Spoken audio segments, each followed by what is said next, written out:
Megastar Chiranjeevi 2.0 fix ಆಯ್ತಾ? S, Narendra Modi ಸರ್ಕಾರದಲ್ಲಿ ಮಂತ್ರಿ ಆಗ್ತಾರಾ ಮೆಗಾಸ್ಟಾರ್ ಚಿರಂಜೀವಿ ಅನ್ನೋ ಒಂದು ಚರ್ಚೆ ಆಗ್ತಾ ಇದೆ.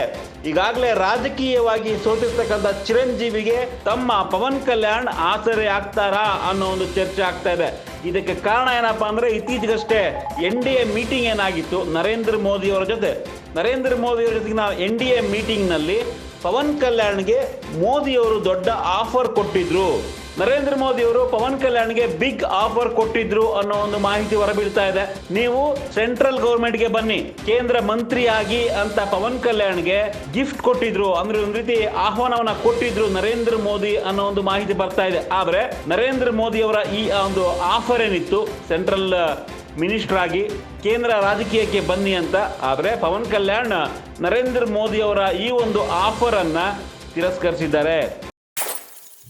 ಜೊತೆಗೆ ಪವನ್ ಕಲ್ಯಾಣ್ ಅವರ ಜನಸೇನಾ ಪಾರ್ಟಿಯಿಂದ ಇಬ್ಬರು ಸಂಸದರು ಆಯ್ಕೆಯಾಗಿದ್ದಾರೆ.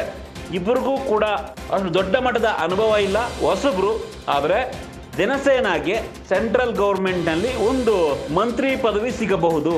ಯಾರು ಕೊಡಬಹುದಪ್ಪ ಅನ್ನೋ ಒಂದು ಚರ್ಚೆ ಆಗ್ತಿರ್ತಕ್ಕಂಥ ಬೆನ್ನಲ್ಲೇ ಈಗ ಪವನ್ ಕಲ್ಯಾಣ್ ಅವರ ಅಣ್ಣ ಮೆಗಾಸ್ಟಾರ್ ಚಿರಂಜೀವಿ ಅವರ ಹೆಸರು ಕೇಳಿ ಬರ್ತಾ ಇದೆ.